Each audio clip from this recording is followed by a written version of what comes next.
Naam, tunaanza kwa taarifa kamili ya habari ikisomwa kwako na Zawadi Bashemela. Kwanza ni habari za kitaifa. Wizara ya Mifugo na Uvuvi kupitia Bodi ya Nyama Tanzania imesema imeendelea kutekeleza mkakati wa kukuza mauzo ya nyama nje ya nchi kwa ajili ya kuongeza fedha za kigeni.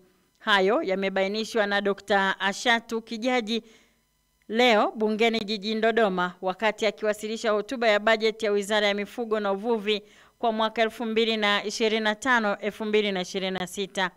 Dr. Kijaji amesema hadi kufikia Aprili mwaka huu tani 9863.41 za nyama zenye thamani ya shilingi trilioni 3.7 zimeuzwa sawa na 89.9% ya lengo la kuuza tani 10,971 ikilinganishwa na tani 9,326.3 zenye thamani ya trilioni 3.4 zilizouzwa katika kipindi kama hicho mwaka 2023-2024. Katika kutekeleza mkakati wa kukuza mauzo nje ya nchi kwa ajili ya kuongeza fedha za kigeni, wizara kupitia Bodi ya Nyama imeendelea kuratibu mauzo ya nyama kwenda nje ya nchi. Mauzo kwa mwaka 2024-2025 yameongezeka kwa 5.75%. Nyama hizo zimeuzwa katika nchi za Bahrain, Komoro, Hong Kong, Jordan, Kenya, Kuwait, Oman, Qatar, Saudi Arabia, Umoja wa Falme za Kiarabu na Vietnam. Katika nyingine, Dr. Kijaji amesema kwa mwaka 2025-2026 wizara yake itaendelea na utekelezaji wa miradi ya kuwawezesha vijana kujiajiri kwa kuwekeza katika shughuli za ufugaji, uvuvi na ukuzaji viumbe maji kupitia programu ya BBT ambapo vijana 440 watawezeshwa kujiajiri ikiwemo kupewa mitaji. Makamu mwenyekiti wa Chama cha Demokrasia na Maendeleo Chadema John Heche amewataka wanachama na wananchi kwa ujumla kupuuza taarifa za kuwa chama hicho kimegawanyika. Heche amesema wanachama walioondoka kwenye chama hicho ni 1% chache ikilinganisha na waliobaki. Heche ameyasema hayo leo alipozungumza muda mfupi kabla ya kuanza kwa kikao cha kamati kuu ya chama hicho kinachofanyika makao makuu ya Chadema Mikocheni jijini Dar es Salaam kilichoanza leo na kinatarajiwa kuhitimishwa kesho. Watu wanasema Chadema inaparaganyika. Nataka mtumie nafasi hii na mfanye utafiti. Chadema ni kina nani? Ni kamati kuu hii. Kati ya wajumbe wote wa kamati kuu ameondoka mjumbe mmoja ambaye ni 2% kati ya wajumbe wote waliopo wa kamati kuu. Baraza kuu lina wajumbe 456. Kati ya walioondoka kwa sababu ambazo zinaeleweka wameondoka wajumbe 20. Mkutano mkuu wetu una wajumbe 1194. Kati ya hao walioondoka ni wajumbe 34, 4%. Nilitaka niwaambie Watanzania na wajumbe wenzangu wa kamati kuu na viongozi wetu wote kwamba chama kiko imara, kimetulia na kinachapa kazi. Aidha, Heche amesisitiza kuwa ajenda yao ya no reforms no election wanaendelea nayo kwa kuwa ina ukweli kuhusu uchaguzi kutowatendea haki wagombea wao. Wafanyabiashara wa samaki aina ya sato, sangara na kamongo katika mwalo wa Chato uliopo Ziwa Victoria wilayani Chato mkoani Geita wameshukuru serikali kwa kuwajengea soko lenye mitambo ya kugandisha bidhaa hiyo kwa mionzi. Baadhi ya wafanyabiashara hao Magai Makole, Werema Mwita na Ernesti Mafuru wamesema ujenzi wa soko hilo umekuwa mkombozi wa uchumi wa wavuvi kwa kuwa awali samaki walikuwa wakioza kutokana na ukosefu wa miundombinu bora na imara. Wamesema kwa sasa watakuwa na uwezo wa kukusanya samaki wengi na kuhifadhi kabla ya kuwasafirisha kwenda mikoa mbalimbali nchini tofauti na hapo awali. Mwenyekiti wa halmashauri ya wilaya ya Chato Bwana Christian Manunga amesema halmashauri hiyo ilipokea shilingi bilioni 1.7 ambazo zimetumika kujenga soko la samaki la Chato na kutatua kero walizokuwa wakizipata wavuvi na wafanyabiashara kutokana na uhaba wa miundombinu ya kugandishia samaki. Na sasa ni habari za kimataifa. Takribani watu 28 wameuawa na wengine kadhaa wamejeruhiwa katika mashambulizi ya Israel usiku wa kuamkia leo huko Gaza. Shirika la habari la Palestina Wafa limesema jeshi la Israel linaendelea na mashambulizi yake na limetangaza kwamba operesheni zake dhidi ya makundi ya kigaidi zitaendelea kote katika ukanda wa Gaza. Taarifa ya jeshi la Israel zimeongeza kuwa magaidi kadhaa wameuliwa na kwamba jeshi limeharibu kambi za kijeshi, silaha na maeneo ya kuhifadhia vifaa vya kijeshi. Hata hivyo, madai hayo hayakuweza kuthibitishwa na duru zisizotegemea upande wowote. Vita vya Gaza vilichochewa na shambulio baya la kigaidi lililofanywa na Hamas na wanamgambo wengine nchini Israel mnamo Oktoba 7 mwaka 2023, na mamlaka ya afya inayodhibitiwa na Hamas imesema vita hivyo vimewaua zaidi ya Wapalestina 53,000. Na Marekani imetangaza kukifungia chuo kikuu cha Harvard kudahili wanafunzi wa kimataifa, huku ikiamuru wanafunzi wa kigeni walioko chuoni hapo kuhama mara moja. Hatua hiyo imechukuliwa baada ya chuo hicho kutuhumiwa kuchochea chuki na vurugu dhidi ya Wayahudi, pamoja na kile kinachoelezwa kuwa ni ushirikiano wa karibu na chama cha kikomunisti cha China CCP, hali iliyozua taharuki katika masuala ya elimu na diplomasia. Katika taarifa yake kwa vyombo vya habari, idara ya usalama wa ndani ya Marekani DHS imesema kuwa vitendo vya chuo hicho vinaenda kinyume na maadili ya kitaaluma na usalama wa taifa. Tuhuma dhidi ya Harvard zimekuja wakati ambapo kumekuwa na ongezeko la maandamano ya wanafunzi nchini humo, hasa yanayohusiana na mzozo Mashariki ya Kati. Chuo cha Harvard kina jumla ya watu 9,970 katika kundi lake la taaluma ya kimataifa, na takwimu zinaonyesha wanafunzi wa kimataifa 6,793 wanachangia 27.2% pekee ya usajili wake kwa mwaka wa masomo wa 2024-2025. Waza Wazua. Msikilizaji, kwenye maisha watu wengi hukosa kufanikiwa pamoja na uwezo wao mkubwa sababu ya kukosa unyenyekevu na utii. Waza Wazua. Na huo ndio mwisho wa duru habari jioni ya leo. Endelea kutufuatilia katika mitandao yetu ya kijamii, Instagram, TikTok na X @Radio Kwizera FM, YouTube Kwizera TV na website yetu radiokwizera.co.tz. Saa 2 usiku utasikiliza taarifa nyingine ya habari.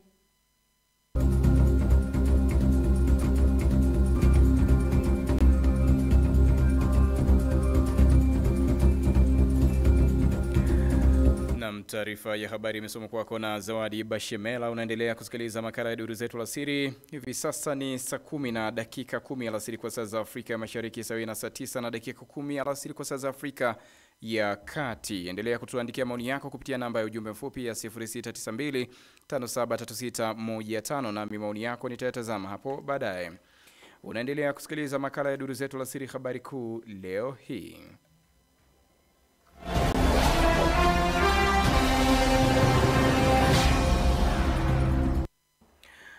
Serikali yasema inaendelea kutekeleza mkakati wa kukuza mauzo ya nyama nje ya nchi kwa ajili ya kuongeza fedha za kigeni. Makamu mwenyekiti wa Chadema John Heche wataka wanachama na wananchi kupuuza taarifa kwamba chama hicho kimepasuka. Na takribani watu 28 wameuawa na wengine kadhaa kujeruhiwa katika shambulizi la Israel usiku wa kuamkia leo huko Gaza.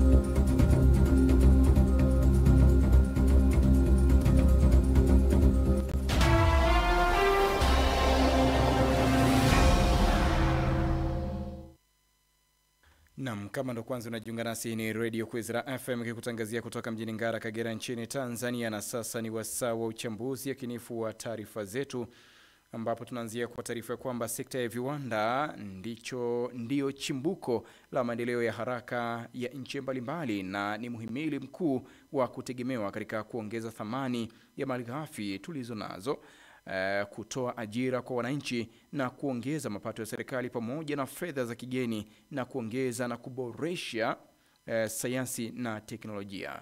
Itakumbukwa makamu wa rais wa Tanzania Dr. Philip Isdori Mpango hivi karibuni amewahi kunukuliwa akisema kwamba sekta ya viwanda ina jukumu la kuhakikisha nchi ya Tanzania inapenya zaidi katika soko la Jumuiya ya Afrika ya Mashariki na lile la Jumuiya ya Maendeleo Kusini mwa Afrika SADC. Lengo ni kuhakikisha uuzaji wa bidhaa katika soko la Jumuiya ya Afrika ya Mashariki na kuongeza ikiwa ni pamoja na kuongezeka kufikia 15% ikilinganishwa na 0.7% ya sasa, na kwa upande wa SADC lengo ni kuhakikisha nchi inauza kwa 30% ya soko lote ikilinganishwa na 14% ya sasa. Swali la kujiuliza ni je, tunatumia vipi rasilimali za nchi katika maeneo mbalimbali kuanzisha viwanda ili kuleta maendeleo kwa wananchi na taifa? Mbelwa Petro ni mchambuzi wa masuala ya kisiasa na kijamii. Upande mmoja nakubaliana na wewe kwamba tulikuwa tuna uwezo wa kutumia rasilimali zetu wenyewe. Sera ya uchumi huria inaruhusu uwekezaji kutoka nchi moja kwenda nchi nyingine, ikiwemo madini na usafirishaji. Mwekezaji anakuja na pesa, mwekezaji anakuja na teknolojia, anakuwekea wewe, vinakaa juu ya ardhi yako wewe. Lazima tukubaliane. Ikumbukwe na sisi pia tunapeleka bidhaa yetu China, tunapeleka matunda yetu Uingereza. Ukisema tuje na sera ya protectionism kwamba kila nchi ijiuzie teknolojia yake, kila nchi ijiwekeze yenyewe, Tanzania tusingekuwa hapa, Marekani isingekuwa pale. Nchi zenye viwanda zinategemea malighafi na sisi wenye malighafi tunategemea nchi zenye viwanda. Nitasalia hapo Bwana Petro Mbelwa kwa sababu ni eneo mtambuka sana, linagusa maslahi ya Watanzania. Leo bidhaa za viwandani zinapanda bei kwa sababu ya mifumo ya uendeshaji wa uchumi wetu wa taifa la Tanzania. Chukulia mfano Burkina Faso, Captain Traore amechukua taifa hilo likiwa na deni kubwa, lakini mpaka hivi sasa baada ya kuwa ameblock upande wa mabeberu kuja kuwekeza humo kwa maana kwamba kuchukua rasilimali za taifa hilo, sasa hivi deni la taifa amelimaliza na nchi inaendelea kukua kiuchumi. Kama Tanzania tunakwama wapi? Kwa sababu kila kukicha tunasikia ripoti ya CAG kitaja deni la taifa kukua. Ni kweli Ibrahim Traore rais kijana na mwana mapinduzi huyu wa Burkina Faso ambaye aliingia kwa njia ya mapinduzi, kuna mambo amefanya ambayo Watanzania wengi tunayatamani, ikiwemo ya kutaifisha mienendo ya uwekezaji wa madini, lakini pia kilimo amekicentralize kwa maana kimerudi kusimamiwa na serikali, vijana wamepatiwa mikopo. Mambo haya tunayatamani, lakini ni kwa approach ipi, ni kwa mbinu ipi ya nchi husika? Sera ya Burkina Faso wameingia kwa njia ya mapinduzi, kiongozi yule ni hakubaliani na sera nyingi za kimataifa. Tukirejea nyuma kutazama katika swala zima la kukuza uchumi wa taifa, ni pamoja na kuwa na umeme toshelevu ambao huo umeme kama ukitumika vizuri, Tanzania tuna maeneo ambayo kuna madini ya chuma. Kwa nini tusitumie rasilimali za madini ya chuma tukatumia umeme uliopo kwa ajili ya kutengeneza viwanda vya kuzalisha viwanda ili kuikuza nchi yetu kiuchumi? Ndio njia yetu hiyo. Ni viwanda vingapi viko vinajengwa Tanzania? Ni miundombinu. Leo tuko tunajenga reli ya umeme, tunajenga meli kubwa hapo Mwanza, tuko kwenye miradi mikubwa ya umeme. Mikoa ambayo ilikuwa bado inatumia generator kuwasha umeme, leo tumeunganisha na grid ya taifa. Kwa maana ya mkoa wa Kigoma leo hauwashi tena generator. Tuna Watanzania zaidi ya milioni 60 kwa mujibu wa sensa ya watu na makazi ya mwaka 2022. Kwenye maeneo ya vijijini watu bado wanaishi kwenye nyumba ambazo si nyumba ambazo tunaweza kusema ni makazi mazuri, ni nyumba za majani. Tunapozungumzia umuhimu wa chuma, unakuja kwamba tunahitaji Watanzania wawe na makazi bora. Kama bati leo itauzwa 2500 mpaka 1500, tunaamini hata yule mkazi wa kijijini ataweza kujenga nyumba ya bati ambayo itakuwa ni nyumba standard kutokana na maisha yake. Chuma hiki ambacho tungekichakata tukazalisha mabati tukayauza kwa bei ndogo, Watanzania wetu wakawa na nyumba nzuri, hii singesaidia pia kuinua uchumi wa Watanzania? Ni sahihi, lakini una teknolojia ya kuchimba chuma hicho na kukichakata kiwa katika mtindo ambao utakuwa tayari kwa matumizi. Ni kweli kwamba nchi za Afrika tuko nyuma kiteknolojia. Ni kweli kwamba Tanzania tuna uhaba wa wataalamu. Haya ni mambo ya wazi kabisa. Sasa tunamalizaje tatizo hili? Ili tuweze kupata chuma, shani tuwe tuna teknolojia, tuwe tuna wajuzi. Sasa hatuwezi kuendelea kubaki na chuma kikiwa kimejiweka mahala, tunajivunia tunacho chuma kisicho na msaada kwa Tanzania. Lazima tuandae mazingira ya kufanya utumizi wake na uzalishaji wake. Naam, ni mchambuzi wa masuala ya kisiasa na kijamii Bwana Mberwa Petro, tukiangazia issue ya umuhimu wa viwanda hapa nchini na namna kuweza kukuza uchumi kupitia uanzishwaji wa viwanda. Na sasa tuangazie taarifa nyingine, msikilizaji. Mkutano uliokusudiwa kutuliza mvutano kati ya Marekani na Afrika ya Kusini, badala yake mkutano umetajwa kuleta mvutano ambao umetajwa kuongezeka, huku Rais Donald Trump wa Marekani akimweka wazi mwenzake kwenye utetezi kwa madai ya kwamba wakulima wa kizungu katika taifa lake walikuwa wakinyanyaswa na wengine kuuawa. Itakumbukwa katika mkutano uliofanyika Jumatano, wiki moja baada ya Marekani kuwapa hifadhi karibu wa Afrika 60. Hatua hiyo ilipelekea Afrika ya Kusini Rais Cyril Ramaphosa kutembelea ikulu ya White House nchini Marekani kujieleza kuhusiana na swala hilo. Trump amesema kwamba hajui ilirekodiwa wapi nchi ya Afrika ya Kusini msalaba. Kwa kweli anasema ni makaburi halisi, lakini inaonekana ni wakati wa maandamano ya mwaka 2020 baada ya wanandoa waliokuwa wakulima kuuawa katika jimbo la KwaZulu Natal. Nimezungumza na mwanamajumui wa Afrika na mchambuzi wa masuala ya kisiasa na kijamii Bwana Adrian Sabudema ili kupata mtazamo wake juu ya hili. Bwana Sabudema, kikao hicho ambacho kimewakutanisha Rais Donald Trump na Rais Cyril Ramaphosa katika ikulu ya White House pale nchini Marekani, imetajwa kuleta wasiwasi wa kidiplomasia katika mataifa haya mawili kati ya Marekani na Afrika ya Kusini. Wewe hili unalitazamaje?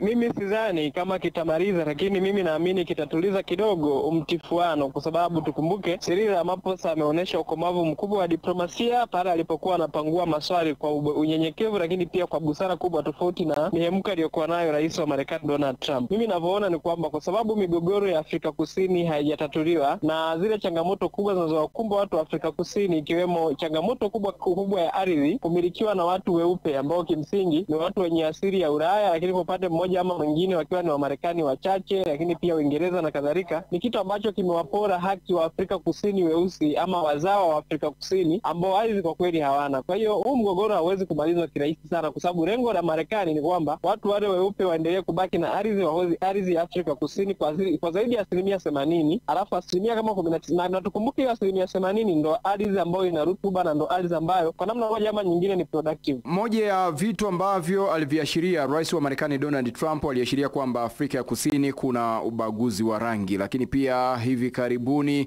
au miaka 3-4 nyuma iliyopita tulishuhudia yale zile harakati za xenophobia, pia tulishuhudia kukiwa na mtifuano fulani. Ni kweli taifa la Afrika ya Kusini linakabiliwa na mambo ya ubaguzi wa rangi? Kwa namna unaweza ukasema ni ndio, lakini kwa jicho harisi hapana kwa kweli, kwa sababu ubaguzi wa rangi harisia yani apartheid huwa ina vigezo vyake. Moja ya kigezo moja, wale watu ambao wanabaguliwa inabidi wanyimwe haki kadhaa, ikiwemo elimu. Yani elimu wanayopata wengine wao hawapati ile elimu. Ukiangalia hicho kigezo hakipo. Kwa hiyo ubaguzi wa rangi kwa hapo haupo. Kwa upande mwingine, wale watu wananyimwa fursa ya kwenda baadhi ya maeneo. Ukiangalia wazungu weupe Afrika Kusini ndio kama wanaishi vizuri, yani wanaishi mjini kabisa, kuliko hata watu weusi ambao wanasema kiuniuni kwa hapa Afrika au Tanzania wanaishi uswahilini. Watu wengi wa Afrika Kusini weusi ndio wanaishi uswahilini, wanaishi maisha magumu, lakini watu weupe wanaishi sehemu nzuri. Kwa hapo kwa kigezo hicho cha kwamba watu wanazuia kwenda baadhi ya maeneo, kwa mfano Gaza wanachofanywa leo pale Israeli, ule ni ubaguzi wa rangi, kwa sababu kigezo cha kuzuia kwenda maeneo kadhaa ikiwemo Yerusalemu na kadhalika, watu wa Gaza hawaruhusiwi. Hiki ambacho kinafanywa na Donald Trump rais wa Marekani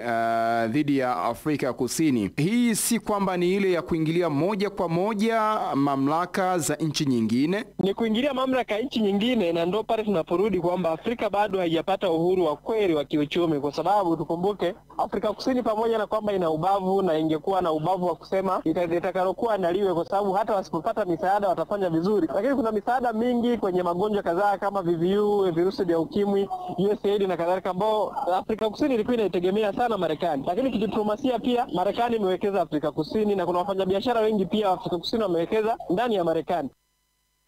Ni mwanamajumui wa Afrika Bwana Adrian Sabudema nikizungumza naye kuangazia issue hii ya Afrika ya Kusini katika mzozo wa ardhi kwa watu wenye asili ya Ulaya pamoja na wenyeji wa Afrika ya Kusini. Na sasa ni wasaa wa duru uchumi na biashara.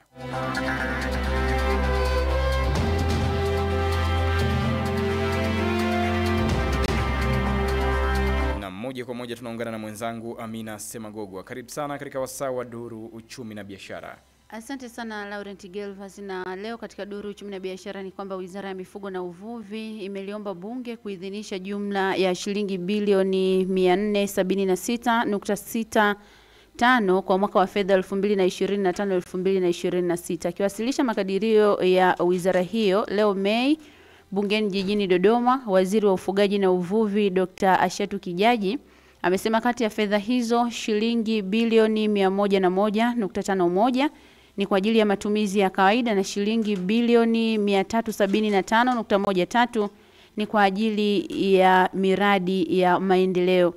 Na kwingineko ni kwamba Waziri wa Mifugo na Uvuvi nchini Tanzania Dr.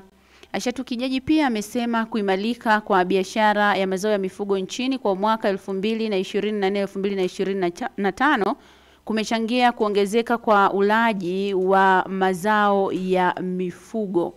Na tutamatishe duru uchumi na biashara kwa kuangazia taarifa nyingine kuwa serikali kupitia Wizara ya Mifugo na Uvuvi imeendelea kuwezesha wananchi katika kunufaika na utekelezaji wa sera ya uchumi wa buluu, ambapo jana wizara ilizindua zoezi la uvunaji samaki aina ya sato wa ziwa Tanganyika katika vizimba vilivyopandikizwa awamu ya kwanza katika eneo la Kateba Beach mkoani Kigoma, na kutimiza miezi 8 wakiwa na wastani wa gramu 463 kwa samaki mmoja na uzito wa gramu 680 kwa samaki mkubwa. Ni hayo tu katika duru uchumi na biashara. Mimi ni Amina Deogratias Semagogwa. Tunaenda Kigoma kula sato. Ndiyo.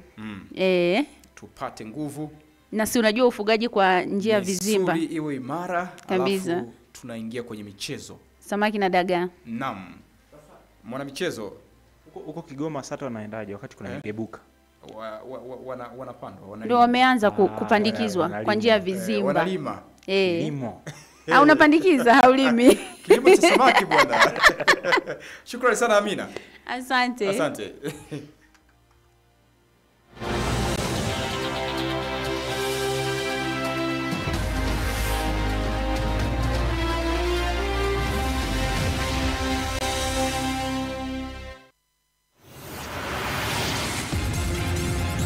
Na sasa ni wasaa wa duru michezoni, tunaungana na Marco Pastori. Karibu sana Marco. Asante sana, bila shaka uko poa. Mimi niko vizuri kweli kweli. Bwana, ligi ya vijana inaendelea. Dakika ikiwa ni 25, Ken Gold tunaona wanacheza na Dodoma Jiji. Na Ken Gold bana wana moto. Sio kawaida. Wana moto balaa. Wana moto balaa. Vijana hao, usitishike na sura zao kwamba wamekomaa. Hata kijijini kwetu wapo waliokomaa lakini ni vijana. Ni vijana. Ni moja ya mechi ambayo inaendelea hivi sasa. Lakini pia baadaye kutakuwa na mchezo mwingine majira ya saa 1. Sasa ukiachilia hilo la hapa kwetu Tanzania, maandalizi kwa klabu ya Simba yanaendelea katika mchezo wa kombe la shirikisho barani Afrika, na hamasa zinaendelea kutolewa ili kuhakikisha kwamba wanakwenda kushinda kwenye mchezo huo, na si kushinda tu bali kubeba ubingwa. Ukiachilia mbali hilo la Simba, bana, ukisikia ligi haijaisha mpaka iishe, ndio hiki hapa kinakwenda kutokea hii leo. Na ni pale nchini Italy ambapo Napoli ana pointi 79 na Inter Milan ana pointi 78. Sawa bana? Ile kauli kwamba kila mmoja ashinde mechi zake. Alafu mwisho siku tukutane kwenye hesabu. Tukutane kwenye hesabu ndio hii hapa. Na kitakachoenda kutokea hapa ni kwamba katika mchezo wa leo Inter anacheza na Como. Sawa? Inter akiwa ugenini, lakini Napoli atacheza na Cagliari akiwa Napoli akiwa nyumbani. Sasa mechi hizi zote mbili zitakwenda kuamua ni nani atakwenda kubeba ubingwa, na ni mechi za mwisho kwa hawa wakubwa wawili, ndio maana wamewekwa sehemu moja ili kuona namna gani nani anaweza kuondokana point. Kwa ni miongoni mwa mechi ya kufuatilia ambayo itakuwa nzuri kweli kwamba paka watu wanacheza mchezo wa mwisho hajafahamika nani bingwa. Okay. Yeah, Spain kule napo pia Real Betis atakuwa akicheza na Valencia. Kwa hiyo usikose kufuatilia uchambuzi wa kina pale saa 2 usiku ndani ya Sports Corner. Asante sana. Shukran.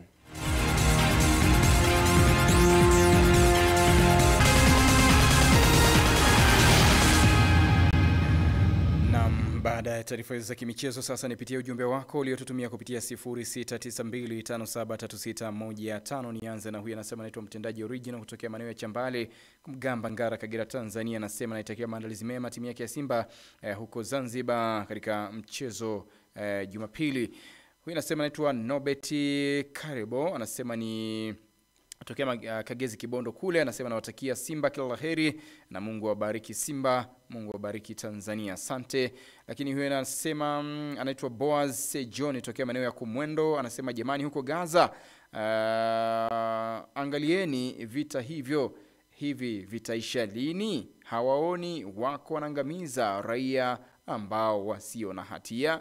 Huyu anaitwa Malaika Clement akiwa maeneo ya Kazingati, Keza, Ngara, Kagera, Tanzania. Anasema viwanda vya madini sijajua viwanda vya madini sasa anamaanisha nini, lakini shukrani sana kwa ujumbe wako msikilizaji. Huyu anasema anaitwa Yoeli Kahoza.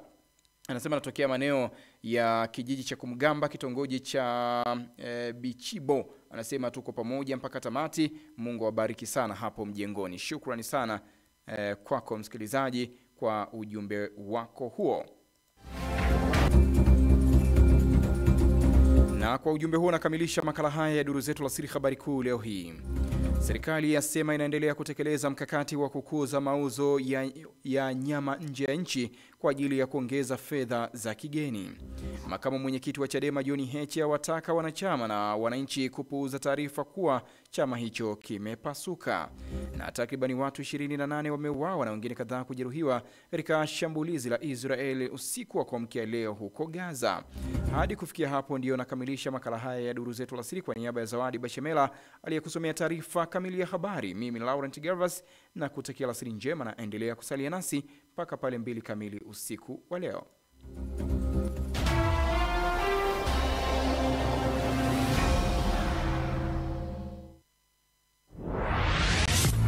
Watafiti wanasema